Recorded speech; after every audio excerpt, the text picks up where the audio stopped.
Pick up your watering can. Look at your plants. Take a good look. You have watered them and cared for them. You have fertilized them.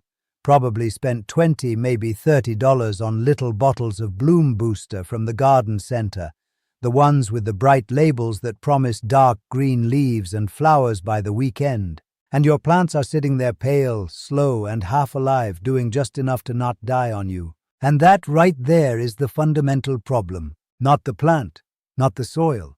But here is the answer you have been looking for. You have been giving your plants the wrong thing, and the right thing has been sitting in your kitchen this whole time, rinsed down the drain every single week without a second thought. Just one single simple tablespoon, one jar of water you already made. That is truly all this simple method takes. And the reason nobody at the garden center ever mentioned it, well, stay with me because that part of the story is worth knowing. 50 years I kept a garden on a cold, steep hillside in a Satoyama mountain village in Japan. That is the old word for the zone between the mountain forest and the flat farmland below, where people and nature shared the same space for generations. My name is Hiroshi Tanaka. I grew up in that village, and I learned to grow things from my father and my grandfather before him, in a place where you did not go to the store for every problem. You worked with what the kitchen gave you. My plants on that hillside were never yellow. They bloomed on schedule every season, heavy and dark green, even through the cold, wet springs we got in the mountains. People who came to the village sometimes asked what I used on them. When I told them, they looked at the garden, then looked back at me, then looked at the garden again. They expected something complicated. What I told them was so simple, it almost seemed wrong. It is not wrong, and you are going to have that same look on your face in about 4 weeks when your plants start doing things they have never done for you before. If you find this kind of old household knowledge useful, the kind that your grandparents would have known and that nobody teaches anymore, press the subscribe button and stay close. There is more of this coming, and I share it here every week because knowledge like this should not disappear quietly. Now, tell me in the comments, what is the one plant you cannot get to bloom, no matter what you try? The one that just sits there and refuses to do anything? Tell me where you are watching from too. I read every comment, and sometimes the answer to your specific problem comes out of that conversation. The ingredient is rice wash water, the cloudy white water left in the bowl after you rinse 1 cup of uncooked white rice. You have made it 100 times. You have poured it away 100 times. In my village, nobody poured it away. That milky water carries phosphorus, potassium, silica, and a quiet population of natural compounds that feed the microbes living in your soil. You do not need those words. What you need to know is this. Roots drink it, soil life multiplies from it, and the plant above ground responds to both of those things within weeks, not months. Weeks. Plants that have been sitting half-finished, holding back their flowers, start moving again. Potted plants that looked glassy and stuck begin to push new growth from the center. 1 tablespoon of that water, diluted in 1 quart of plain water, applied to the soil at the base of the plant, not the leaves, the soil, once a week. That is the whole method. The cost is 0. The time it takes is less than 2 minutes. The reason this works is also the reason nobody in the fertilizer business is going to put it on a label for you. But that part comes next, once you understand exactly how to do it and why it does what it does. Here is where people go wrong, and they go wrong early. They look at a struggling plant and they feed the leaf. They spray it, coat it, dose it with something that promises green. And sometimes the leaf does green up, fast, almost overnight. That is the nitrogen hit. It looks like progress. It is not progress. It is a plant being pushed hard from the outside while the root system underneath stays weak and underfed. Commercial fertilizers are built for speed and for shelf appeal. You buy the bottle because the label shows flowers. The formula inside is designed to produce a visible result fast enough that you feel the product worked. What it is not designed to do is build the underground system that makes a plant feed itself, regulate its own water, resist stress, and bloom on its own schedule year after year. That kind of result takes longer to see. It does not sell bottles. The old understanding, the one my father repeated to me more than once in the garden, is simple. The plant is the last thing you feed. You feed the soil first. You feed the microbial life in the soil second. The plant feeds itself third, from what those two things make available to it. Get that order right and the plant does most of the work. Get it wrong and you spend $40 a season on inputs and wonder why nothing looks the way the label promised. Rice wash water works because it operates at all three levels at once. The phosphorus in it goes directly to root development and flower production. Phosphorus is the mineral a plant pulls hardest when it is trying to set a bud or push a new root tip into dry soil. Most garden soils are not low on phosphorus by weight. The mineral is often there. The problem is availability. Phosphorus locks up in soil that is too compacted, too cold, or too low in microbial activity to release it to the root. Rice wash water does not just add a small amount of phosphorus, it feeds the bacteria that unlock what is already sitting in your soil. Two jobs at once. The potassium in it strengthens cell walls. A plant with strong cell walls holds water longer between waterings, stands up better in heat, and resists the kind of soft rot that takes over when a stem gets too wet. Think of potassium as the material that makes the plant's structure honest, not just tall, but solid. The silica is the part most people have never heard of, and it is the part that surprised me when I first read the science behind what my grandmother had always done without knowing the word for it. Silica deposits itself into the outer layer of stems and leaves, making them physically harder for insects to chew through and less permeable to fungal spores that land on the surface. A plant treated with rice wash water over several weeks becomes, very quietly, more difficult to damage. You do not see the silica. You notice it only when the plant that used to get aphids every June stops getting them. And underneath all of that, the natural compounds in rice wash water. The trace B vitamins and amino compounds that wash off the rice grain's outer coating act as a food source for the beneficial bacteria and fungi already living in your soil. You are not adding microbes, you are feeding the ones already there, the ones doing the quiet work of breaking down organic matter and releasing nutrients in forms the root can actually take up.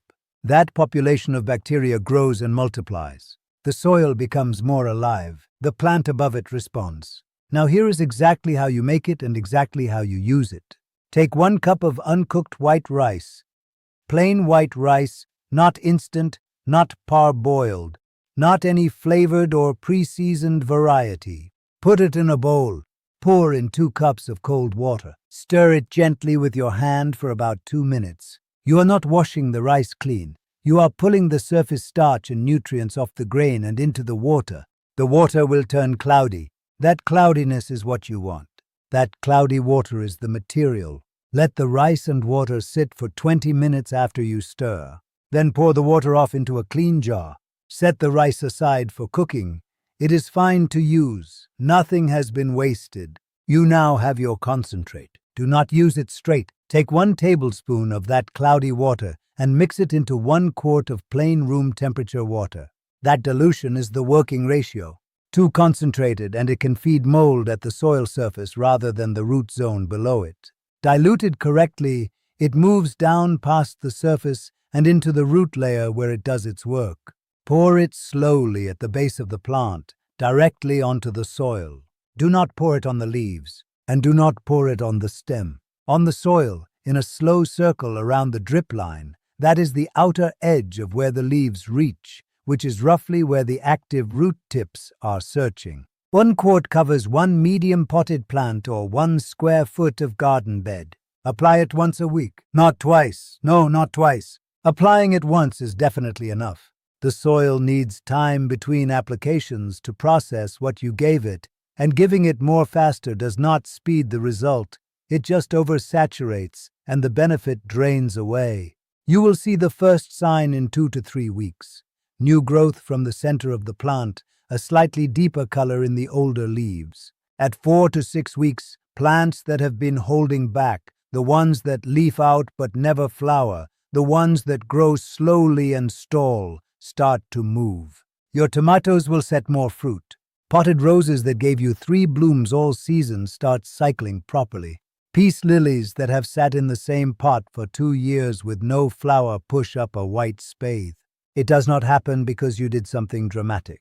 It happens because the soil underneath finally has what it needed. Now I have to be honest with you, because honest is better than impressive. And I have seen too many people take a good, simple method and push it past what it is able to do. Rice wash water is not a rescue treatment. If your plant is sitting in soil that drains so poorly the roots are sitting in standing water, this will not save it.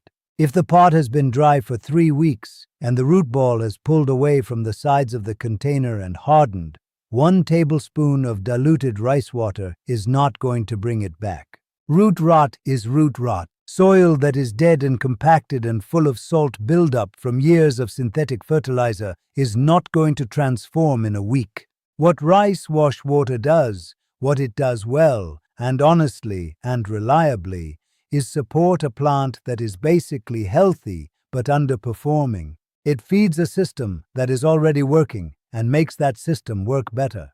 That is the job. Yes, that is the job. It does that job exceptionally well. It does not do other jobs. White rice only. Not instant rice. Instant rice has been partially cooked, and the surface nutrients have already been broken down in processing. Not brown rice. The outer bran layer on brown rice carries compounds that can inhibit germination and root growth in some plants, particularly seedlings. Plain uncooked white rice, the kind that costs $2 a pound at any grocery store. That is the material. Stay with that. And once a week is the ceiling, not a starting point to push from. The beneficial bacteria in your soil need time between feedings to multiply and process what you gave them. Flooding the soil with rice water 2 or 3 times a week does not accelerate the result. It creates a wet, starchy surface layer that invites fungus gnats and surface mold. Patient and steady is the method. That is true of most things done well. The habit is simple enough that you will not need to think about it after the first 2 or 3 times. Every time you rinse rice for a meal, and if you are cooking white rice properly, you are rinsing it, save the first rinse. Just the first one. Pour it into a clean glass jar with a lid and put it in the refrigerator. It will keep for 7 days without spoiling. 1 cup of rice produces roughly 2 cups of concentrate, and 1 tablespoon of that concentrate diluted in 1 quart of water covers 1 plant per week. Do the arithmetic for your own home. If you have 8 potted plants on a porch and 2 garden beds you want to treat, you need 8 tablespoons of concentrate per week. 2 rinses of rice covers that, sometimes 1. Work through your plants in a rotation. Potted plants first, since they have no access to ground-level soil nutrients and depend entirely on what you give them. Then the garden beds. Keep a small schedule on a piece of paper taped inside a cabinet if it helps, not because the method is complicated, but because consistency is where the result comes from. 4 weeks of once-a-week application does more than 4 applications done whenever you remember. Are you already rinsing your rice before you cook it? A lot of American kitchens skip that step. The package says it is pre-washed and people take it at its word. Tell me in the comments whether you rinse or not. It changes nothing about the method. I am just curious how many of you have been producing this concentrate without knowing it. Let me tell you what the fertilizer industry understood a long time ago and what they built an entire market around. There is no money in rice wash water. None at all. There is truly no money in it. You simply cannot patent it. You cannot brand it either. You cannot put it in a bottle with a label and charge $18 for it at the garden center, because anyone who hears what it is can make it in their own kitchen in 3 minutes from something they were already going to cook for dinner. The moment a person learns this method, they stop buying a category of product. Not forever, not completely. There are things synthetic fertilizers do that this does not. But the weekly bloom booster, the root stimulator, the microbial activator, the liquid plant food, those are the products that disappear from your shopping cart. The fertilizer market in the United States is worth several $billion a year. Home garden products are a significant and growing piece of that.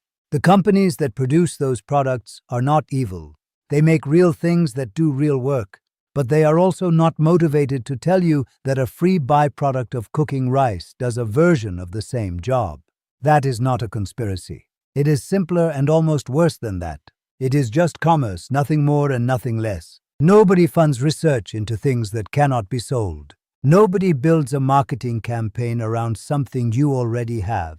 The knowledge exists. The agricultural science on rice wash water and plant growth is real and documented, and it sits quietly in journals and in old village habits while the bloom booster takes up 4 shelves at the garden center. Your grandfather's generation knew something about this, even if not this specifically. They knew that the kitchen and the garden were connected. That cooking water, vegetable scraps, wood ash, eggshells, the rinse water from grains, all of it had a second use before it went away. The separation of those two spaces, the kitchen and the garden, is a modern habit, and it has cost ordinary people a small but steady stream of money year after year for something they were already producing and discarding. That is the part that should sit with you a little. There was a row of potted plants along the engawa at my grandmother's house. The engawa is the narrow wooden veranda that wraps around a traditional Japanese home, not quite inside, not quite outside, a space that belongs to both. She kept her plants there because the roof overhang protected them from heavy rain, but the open sides let in the morning light and the breeze off the mountain. Those plants were always dark green and healthy. They were always full of vibrant flowers. Visitors would stop and look at them the way you stop and look at something that is doing exactly what it is supposed to do, completely and without effort. I asked her once, when I was maybe 10 years old, what she fed them. She did not answer right away. She went into the kitchen and came back with a glass jar, the kind she used for pickling, and she held it up. The water inside was a cloudy white color. She said she kept it next to the sink and used it on the plants every few days when she was washing the dinner things. That was all there was to it. No measuring, no schedule written down, no product from any store. Just the jar by the sink, refilled every time she cooked rice, which was every day. She had never bought a single bottle of plant food in her life. Not a single bottle ever. I do not think it occurred to her that such a thing was necessary because the plants were never struggling. You do not look for a solution to a problem you do not have. I thought about that jar for years afterward. It looked like nothing at all to the untrained eye. It was nothing in a sense, water that most people pour away without a second thought. But those plants on the engawa bloomed every season without fail, in ceramic pots that had been sitting in the same spots for longer than I had been alive, in soil that was never replaced, fed by nothing more than what the kitchen produced. That is not just luck, it is a proven method. That is a system, running quietly, maintained by one small habit so simple it never felt like work. So here is what I want you to do this weekend. First, go ahead and cook some rice. Use any meal and any amount of rice. When you rinse it, and rinse it you should, one gentle stir in cold water for 2 minutes. Pour that first rinse water into a clean glass jar. Then, put the jar in the refrigerator for safekeeping. That is the hardest part of the process done. When you are ready to use it, take 1 tablespoon of that cloudy concentrate and stir it into 1 quart of plain water. Go to the plant that has been frustrating you the most, the one that sits and refuses to bloom, the one that looks pale no matter what you do, and pour that diluted water slowly onto the soil at its base. Not the leaves, just the roots. Look down at the soil. Work in a slow circle around the outer edge of the pot or the plant's footprint in the ground. Then leave it alone for 7 days. Do the same thing the following week. And the week after that, keep the jar in the refrigerator and refill it from the next rice rinse when it runs low. The habit takes less time than it takes to read this. The material costs nothing because you are already making it. And in 3 to 4 weeks, you will see the plant begin to change. Not dramatically, not overnight, but steadily and for real. The way things change when the cause has actually been addressed rather than masked. And that is the method. Here is the first step. Just 1 tablespoon, 1 quart of fresh water. You only need to do this once a week. Best of all, this method is completely free. If this is the kind of knowledge you want more of, old methods, simple materials, things that work without a price tag attached, press the subscribe button and stay. Every week I share something from that village world that still applies to a modern home, a modern yard, a modern life. There is more coming, and none of it requires a trip to the garden center. And tell me in the comments, which plant are you going to try this on first? The one that has been giving you trouble the longest. I want to know what it is. Tell me the plant and tell me where you are in the country. Because the season and the climate matter. And sometimes I can say something more specific in the comments that helps. I read every one of them. The natural next question, after feeding your plants well, is protecting them. What gets into a garden that is thriving? The insects, the pests, the fungal problems that show up when things are growing fast and lush. That is what I will get into next. And the answer again comes from the kitchen. Not at the garden center. My grandmother's plants actually outlived her.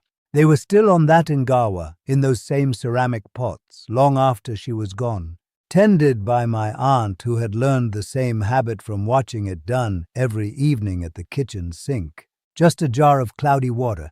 They sat right there, on a simple wooden veranda. Plants that never once needed anything more than what the house already produced. Tend what you have with what you already own. That is older than any advice I can give you, and it has never once stopped being true.